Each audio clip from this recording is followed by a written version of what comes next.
Apakah daun-daun di kebun Anda bolong-bolong seperti keju Swiss? Kubis Anda ludes tak bersisa, dan stroberi paling ranum sudah disikat duluan sebelum sempat Anda petik. Jika Anda lelah bertempur melawan siput yang setiap malam berpesta pora di kebun, video ini wajib Anda tonton. Bagaimana jika saya beritahu bahwa senjata paling ampuh melawan hama-hama ini, kemungkinan besar malah Anda buang begitu saja ke tempat sampah? Ya, saya bicara tentang kulit semangka biasa. Terdengar terlalu sederhana untuk jadi kenyataan? Tonton video ini sampai selesai. Dan saya tidak hanya akan menunjukkan bagaimana satu kulit semangka bisa memusnahkan ratusan siput dalam semalam, tapi juga mengungkap rahasia ilmiah di balik metode kuno ini yang bekerja tanpa celah, jauh mengungguli bahan kimia mahal dan perangkap populer. Bersiaplah untuk terkejut, karena hari ini kita akan menyulap sampah menjadi emas bagi para pekebun. Sebelum kita beralih ke senjata rahasia kita, mari kita kenali dulu musuh kita. Siapa sebenarnya siput ini? Moluska gastropoda tanpa cangkang ini adalah ninja sejati di kebun malam hari. Siang hari mereka bersembunyi di tempat lembab dan gelap, dan saat senja tiba mereka keluar berburu. Nafsu makan mereka sungguh tak terbatas, dan mereka paling menyukai bagian tanaman yang paling lembut dan berair. Karena sangat menyukai kelembapan, mereka sangat aktif setelah hujan atau penyiraman yang banyak, mengubah pagi hari pekebun menjadi mimpi buruk. Selama berabad-abad, orang-orang telah menciptakan berbagai cara untuk memerangi mereka. Mulai dari mengumpulkan secara manual yang melelahkan di bawah sinar senter, hingga memasang perangkap bir dan menaburkan butiran kimia bermetaldehida. Namun, setiap metode ini memiliki kekurangannya sendiri. Mengumpulkannya satu persatu secara manual itu memakan waktu dan menjijikan. Bir itu mahal dan harus diganti terus-menerus. Sementara bahan kimia bisa berbahaya bagi hewan peliharaan, burung, bahkan tanah itu sendiri. Kami mencari solusi yang efektif, gratis, dan 100% ramah lingkungan. Dan ternyata solusi itu selama ini ada di depan mata kita. Jadi, mari kita pahami seberapa besar masalah ini sebenarnya. Hanya satu siput tanah saja sudah cukup untuk menghabiskan beberapa bibit selada atau tanaman muda dalam semalam. Sekarang, bayangkan jika jumlahnya dikalikan dengan seluruh gerombolan yang bersembunyi di balik setiap daun lebar dan celah-celah fondasi. Mereka sangat menggemari daun kol muda, mengubahnya menjadi seperti rendah. Stroberi manis adalah hidangan istimewa kelas atas bagi mereka. Bahkan daun hosta yang pahit sekalipun, yang seolah tak disentuh hama lain, bagi siput tanah adalah santapan malam yang lezat. Kerusakan yang mereka timbulkan tidak hanya terbatas pada estetika.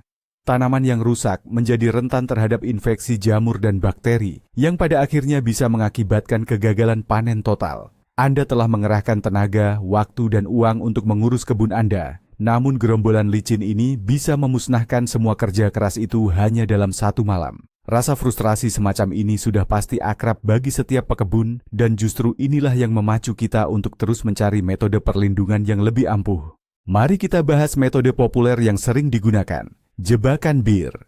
Ya, memang ampuh. Siput sangat menyukai aroma fermentasi dan dengan senang hati akan merayap masuk ke wadah bir, tempat mereka akhirnya mati. Tapi, mari kita jujur. Pertama, cara ini tidak murah, terutama jika Anda memiliki lahan yang luas dan membutuhkan banyak jebakan. Bir berkualitas tentu harganya tidak sedikit dan harus diganti setiap beberapa hari, jika tidak aromanya akan hilang dan tidak lagi efektif. Kedua, jangkauan jebakan ini sangat terbatas. Hanya akan menarik siput yang berada di area terdekat. Untuk melindungi satu bedeng penuh, Anda harus menempatkan sangat banyak jebakan bir. Ketiga, serangga bermanfaat juga bisa ikut terjebak di dalamnya, misalnya kumbang tanah, yang justru merupakan predator alami siput. Jadi, alih-alih menyelesaikan satu masalah, kita justru bisa tanpa sengaja menciptakan masalah lain. Lalu, bagaimana dengan senjata pamungkas kita, butiran kimia? Umumnya, butiran ini mengandung metaldehid, zat yang memang sangat efektif membunuh siput telanjang. Anda cukup menaburkan butiran ini di sekitar tanaman, siput telanjang akan memakannya, lalu mati. Masalah selesai? Tidak sepenuhnya. Metaldehid bersifat beracun. Zat ini berbahaya bagi kucing dan anjing peliharaan, yang mungkin memakannya karena rasa ingin tahu terhadap butiran berwarna cerah ini. Ini juga berbahaya bagi burung yang mungkin memakan siput telanjang yang sudah keracunan. Bahkan, berbahaya pula bagi landak, padahal mereka adalah penolong utama kita dalam memerangi hama. Lebih dari itu, penggunaan yang sering dapat menyebabkan zat ini menumpuk di tanah, merusak mikroflora dan cacing tanah yang penting bagi kesuburan. Oleh karena itu, keinginan kita untuk berkebun secara ekologis mendorong kita untuk menolak metode agresif semacam ini. Bagaimanapun, kita ingin mendapatkan hasil panen yang tidak hanya melimpah, tapi juga bersih dan aman untuk keluarga kita. Ingatlah perasaan ini. Anda terbangun di pagi yang cerah, melangkah ke taman dengan secangkir kopi, membayangkan indahnya menikmati hasil jerih payah Anda. Dan apa yang Anda temukan? Lubang-lubang baru pada daun, lendir di buah beri yang nyaris matang, tunas muda yang hancur lebur, padahal baru beberapa hari lalu Anda tanam dengan penuh hati-hati. Itulah perasaan tak berdaya dan kesal. Rasanya seperti Anda sedang berada dalam perang gerilya, melawan musuh tak kasat mata yang menyerang di balik kegelapan malam. Anda sudah mencoba segalanya, cangkang telur, ampas kopi, cabai pedas. Beberapa berhasil, tapi hasilnya kurang memuaskan. Ada juga yang sama sekali tidak mempan. Pada suatu titik, Anda mungkin merasa ingin menyerah. Rasanya lebih mudah untuk pasrah saja, dan membiarkan tamu-tamu tak kenal kenyang itu berbagi hasil panen Anda. Tapi saya mengajak Anda, jangan menyerah. Karena solusinya seperti yang saya janjikan, sangat brilian dalam kesederhanaan dan keefektifannya. Mari kita bahas sekarang. Kisah di balik penemuan ini, seperti banyak hal brilian lainnya, dimulai dari sesuatu yang sederhana, bahkan sedikit kebetulan. Bayangkan suatu malam musim panas yang hangat, makan malam keluarga di beranda. Hidangan utamanya adalah semangka yang juicy dan manis sekali. Setelah semua orang kenyang, tertinggallah tumpukan kulit semangka yang berlimpah. Tangan sudah hampir membuangnya ke tumpukan kompos, tapi sebuah pemikiran tiba-tiba muncul. Bagaimana jika mencoba meninggalkan beberapa potong di bedeng, tepat di samping tanaman kubis yang paling menderita akibat serangan hama, tanpa harapan banyak, hanya sebagai eksperimen. Kulit-kulit semangka itu diletakkan dengan bagian dalam, menghadap ke tanah, membentuk semacam kubah kecil yang gelap dan lembab. Betapa terkejutnya ketika keesokan paginya, di bawah salah satu kulit semangka itu, terdapat sekumpulan besar siput telanjang. Jumlahnya bukan 10 atau 20. Tapi hampir mencapai 100. Mereka tidak hanya datang untuk makan, tapi juga tinggal di sana, bersembunyi dari sengatan matahari pagi. Ini bukan sekadar umpan, melainkan perangkap yang sempurna. Sekarang, mari kita bedah, mengapa metode ini bisa bekerja dengan efektivitas yang begitu luar biasa. Apa sebenarnya keajaiban di balik kulit semangka? Jawabannya bukan sihir, melainkan murni biologi. Pertama, aromanya. Bau manis dan pekat dari sisa daging serta sari semangka adalah daya tarik yang tak bisa ditolak oleh siput. Aroma ini menyebar ke seluruh penjuru kebun, terutama di udara malam yang lembab, berfungsi layaknya mercusuar yang memanggil siput dari jarak yang cukup jauh. Kedua, kelembapan. Kulit semangka mengandung kadar air yang sangat tinggi, sebuah kebutuhan vital bagi siput yang tubuhnya terus-menerus kehilangan cairan. Ketiga, makanan. Siput sangat menyukai bahan organik yang membusuk, dan sisa daging semangka yang lembut serta manis adalah pesta yang tak boleh mereka lewatkan. Dan yang terakhir, sekaligus yang terpenting adalah tempat berlindung. Setelah puas menyantap hidangan, siput tidak lantas beranjak pergi. Kulit semangka yang tergeletak di tanah menciptakan mikrolindung ideal bagi mereka. Gelap, lembab, dan aman dari sengatan sinar matahari pagi yang mematikan bagi mereka. Baiklah, mari kita praktikan. Langkah pertama, menyiapkan perangkap. Anda tidak perlu membuat sesuatu yang rumit. Setelah Anda selesai makan buah semangka, ambil kulitnya. Pilih potongan kulit yang cukup besar, setidaknya seukuran telapak tangan atau lebih. Jangan kerok semua sisa daging merahnya sampai bersih. Justru, biarkan sedikit lapisan, sekitar setengah sentimeter. Lapisan tipis inilah yang akan mengeluarkan aroma manis yang sangat disukai hama. Beberapa pekebun menyarankan untuk membuat beberapa sayatan dangkal di bagian dalam kulit dengan pisau. Ini bertujuan agar sari dan aroma manisnya lebih cepat keluar. Penting, jangan pernah menggunakan kulit semangka yang sudah layu apalagi berjamur. Perangkap ini harus selalu dalam kondisi segar. Anggap saja Anda sedang menyiapkan hidangan terakhir yang istimewa untuk hama-hama itu. Langkah kedua, lokasi yang ideal. Penempatan perangkap yang strategis adalah separuh dari keberhasilan. Jangan meletakkan kulit-kulitnya sembarangan. Perhatikan kebun Anda dengan saksama. di mana siput-siput itu paling banyak merusak tanaman. Misalnya, di dekat bedengan kubis, selada, atau stroberi.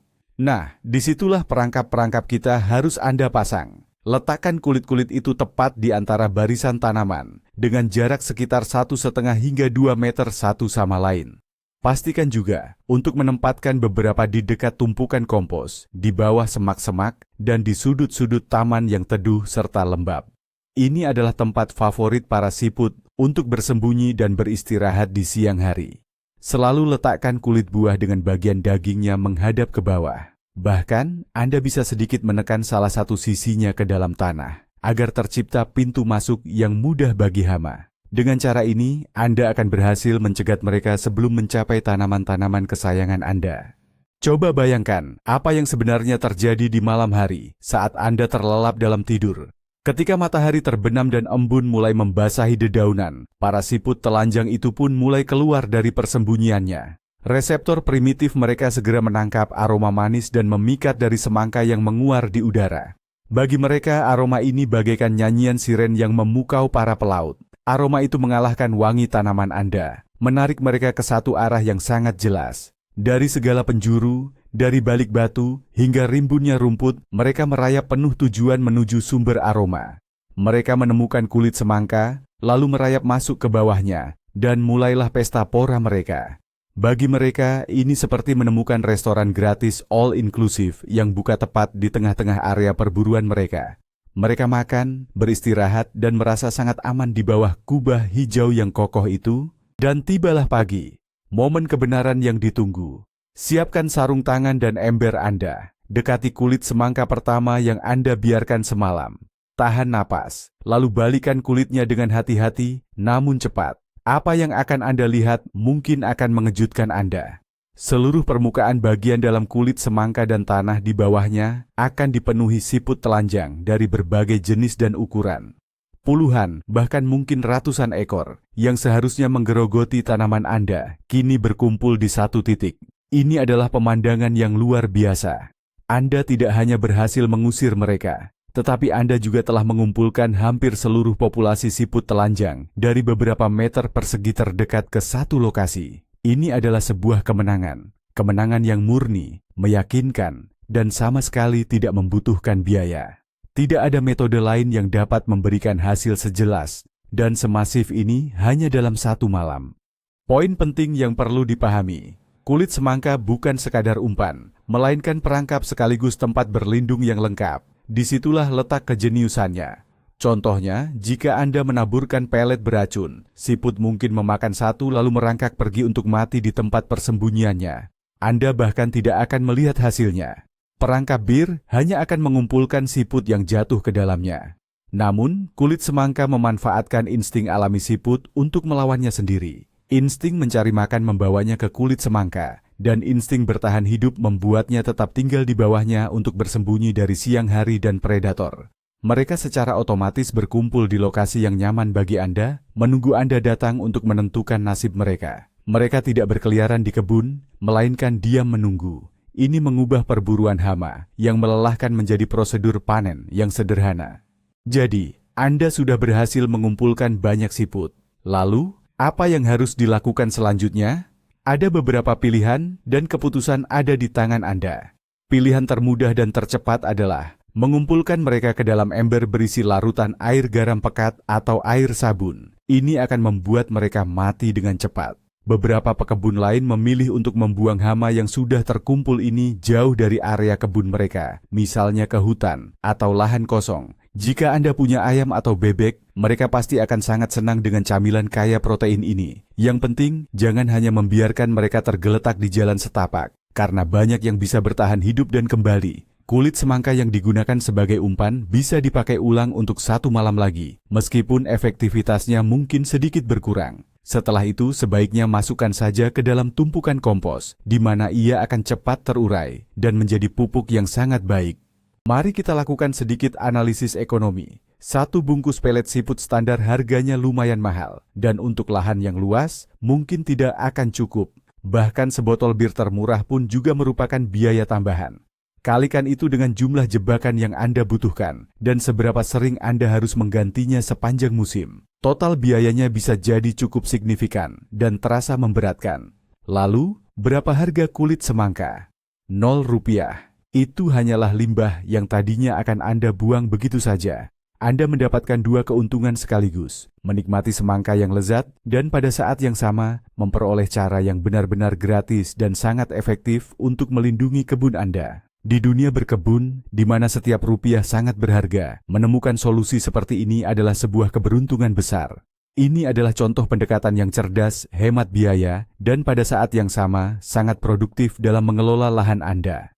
Mari kita bahas lagi soal keamanan, karena ini memang salah satu keunggulan utama dari metode yang kami tawarkan. Dengan memanfaatkan kulit semangka, Anda bisa benar-benar tenang. Anjing atau kucing peliharaan Anda yang penasaran tidak akan keracunan. Anak-anak yang bermain di kebun juga akan tetap aman sepenuhnya. Serangga bermanfaat seperti lebah, kumbang, atau kepik tidak akan tertarik sama sekali pada perangkap ini. Cacing tanah dan mikroorganisme tanah tidak akan terganggu atau rusak oleh bahan kimia agresif. Anda turut menjaga keseimbangan ekologis yang rapuh di area kebun Anda. Lebih dari itu, Anda juga tidak mencemari hasil panen dengan bahan kimia. Hasil panen yang nantinya akan Anda santap. Ini adalah metode pengendalian hama yang 100% organik dan alami. Sebuah pendekatan yang sepenuhnya selaras dengan prinsip-prinsip permakultur dan praktik berkebun yang sadar lingkungan. Wajar jika timbul pertanyaan, apakah umpan semanis ini tidak akan menarik tamu tak diundang lainnya, seperti semut, tawon, atau lalat? Ini adalah kekhawatiran yang wajar, namun dalam praktiknya masalah serius jarang sekali timbul. Semut memang mungkin tertarik, tapi mereka tidak akan menimbulkan kerusakan separah siput, dan mudah sekali dibersihkan bersama siput di pagi hari. Tawon dan lalat lebih aktif di siang hari, sementara kita memasang perangkap di malam hari dan mengangkatnya di pagi hari. Dalam semalam, mereka tidak akan sempat menimbulkan masalah yang berarti. Jika Anda masih merasa cemas, Anda bisa meletakkan kulit buah tersebut tidak terlalu dekat dengan tanaman yang paling berharga, melainkan pada jarak sekitar setengah meter untuk mengalihkan perhatian. Namun, berdasarkan pengalaman ribuan pekebun, manfaat membasmi siput jauh melampaui segala risiko hipotetis yang ada. Jika Anda ingin membawa metode ini ke tingkat selanjutnya, cobalah teknik yang lebih canggih, yaitu kubah semangka. Untuk ini, Anda tidak hanya membutuhkan kulit, melainkan setengah buah semangka kecil. Keruk sebagian besar daging buahnya, sisakan sedikit di bagian dindingnya. Kemudian di sisi setengah buah semangka ini, buatlah pintu masuk kecil dengan memotong lengkungan setinggi beberapa sentimeter. Letakkan kubah ini di tanah, di area yang paling banyak masalahnya. Jebakan seperti ini bekerja jauh lebih efektif. Ini menciptakan ruang yang lebih menarik, gelap dan lembab.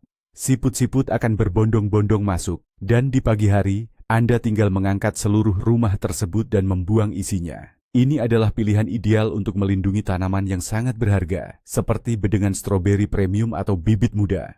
Ada beberapa trik lagi yang bisa Anda gunakan untuk mendapatkan hasil yang lebih maksimal. Pertama, pasang perangkap Anda di sore hari, setelah penyiraman, atau saat embun pagi sudah mengering. Tanah yang lembab akan mengaktifkan siput dan membantu penyebaran aroma umpan menjadi lebih efektif. Kedua, seperti yang sudah saya sebutkan, timbun sedikit salah satu sisi perangkap dengan tanah. Ini akan menciptakan semacam tanjakan landai, sehingga bahkan siput yang paling malas sekalipun bisa merangkak masuk dengan mudah ke dalam perangkap. Ketiga, jangan pernah malas untuk memeriksa perangkap Anda setiap pagi. Jika Anda biarkan perangkap seharian di bawah terik matahari, siput yang terperangkap bisa mati di dalamnya. Ini tentu akan menimbulkan bau yang tidak sedap dan menarik lalat. Konsistensi adalah kunci keberhasilan. Dengan menjadikan ini rutinitas pagi Anda selama beberapa minggu, Anda akan melihat penurunan signifikan pada populasi siput di kebun Anda. Penting untuk dipahami, ini bukan pil ajaib yang akan membasmi bekicot secara tuntas untuk selamanya. Ini adalah cara efektif untuk menjaga populasi mereka tetap terkendali. Bekicot bisa datang merangkak dari kebun tetangga atau menetas dari telur yang sudah ada di dalam tanah. Oleh karena itu, strategi kulit semangka ini harus menjadi bagian dari rutinitas perawatan kebun Anda sepanjang musim lembab. Setiap kali Anda menikmati semangka atau melon, ngomong-ngomong, kulit melon juga sama ampuhnya. Jangan buang kulitnya. Sebarkan di kebun Anda sebagai umpan di malam hari. Ini akan membantu Anda menjaga populasi hama bekicot tetap rendah secara terus-menerus, mencegahnya berkembang biak hingga menjadi wabah yang merusak. Ini bukan tindakan sekali pakai, melainkan pencegahan yang berkelanjutan, mudah dan gratis. Bagaimana dengan siput, kerabat terdekat dari keong telanjang yang membawa rumah mereka sendiri? Apakah metode ini akan berhasil juga untuk mereka? Tentu saja, bahkan sangat ampuh. Siput memiliki indera penciuman dan preferensi makanan yang sama. Mereka juga sangat menyukai tempat yang manis, lembab, dan gelap. Oleh karena itu, kulit semangka akan menjadi umpan dan perangkap yang sama-sama tak tertahankan bagi mereka. Keesokan paginya, di bawah kulit semangka tersebut, Anda akan menemukan campuran keong telanjang dan siput dengan berbagai ukuran. Dengan demikian, hanya dengan satu tindakan sederhana, Anda dapat mengatasi masalah dua hama moluska paling umum dan rakus di kebun Anda. Ini adalah solusi universal yang tidak memerlukan modifikasi apapun. Cukup letakkan kulitnya dan tunggu. Jangan hanya percaya pada perkataan saya. Metode ini sudah diuji coba oleh ribuan pekebun di seluruh dunia, dan internet penuh dengan ulasan-ulasan positif yang antusias. Orang-orang membagikan foto hasil tangkapan mereka, di mana di bawah satu penutup saja bisa ditemukan hingga 200 ekor hama. Para pekebun berpengalaman menyebut cara ini sebagai penemuan paling jenial dalam beberapa tahun terakhir. Mereka bercerita bagaimana mereka menyelamatkan panen kubis yang sudah mereka anggap hilang, atau bagaimana akhirnya mereka bisa menanam hosta dengan daun yang utuh dan mulus. Pembuktian massal di lapangan ini adalah bukti terbaik bahwa metode ini memang berhasil. Metode ini menyebar dari mulut ke mulut di forum-forum dan grup-grup berkebun, dan popularitasnya terus meningkat. Dan ini tidak mengherankan karena metode ini menggabungkan semua yang didambakan seorang pekebun: efektivitas, kesederhanaan, gratis, dan ramah lingkungan. Jadi, mari kita rangkum. Kita sudah tahu bahwa siput dan bekicot adalah ancaman serius bagi panen kita. Kita sudah membahas metode-metode tradisional dan menyadari kekurangannya. Mahal, kurang efektif, atau bahkan beracun. Dan kita menemukan cara yang sangat sederhana, namun ampuh untuk mengatasi masalah ini. Kulit semangka biasa, yang selama ini kita anggap sampah, ternyata adalah jebakan yang jenius. Ia menarik bekicot dan siput lebih baik dari umpan lainnya, mengumpulkannya di satu tempat, dan memudahkan kita untuk menyingkirkannya. Metode ini gratis, 100% aman bagi lingkungan, anak-anak, dan hewan, serta efektivitasnya telah terbukti oleh banyak sekali pekebun. Poin utamanya, momen aha, itu adalah bahwa solusi terbaik seringkali ada tepat di depan mata kita, atau dalam kasus ini, di meja dapur. Kita tidak perlu menciptakan alat-alat rumit atau membeli bahan kimia mahal. Kita hanya perlu melihat hal-hal biasa dari sudut pandang yang berbeda. Terima kasih. Banyak sudah menonton video ini sampai habis. Semoga tips ini bisa mengubah perjuangan Anda dalam berkebun. Jika video ini bermanfaat, mohon berikan like. Itu adalah dukungan terbaik untuk channel kami. Dan jangan lupa subscribe agar tidak ketinggalan tips dan trik berkebun lainnya yang bermanfaat dan unik. Sekarang pertanyaan untuk Anda. Apa cara Anda yang paling unik namun efektif untuk membasmi hama? Bagikan rahasia Anda di kolom komentar. Mari kita kumpulkan ensiklopedia kearifan lokal.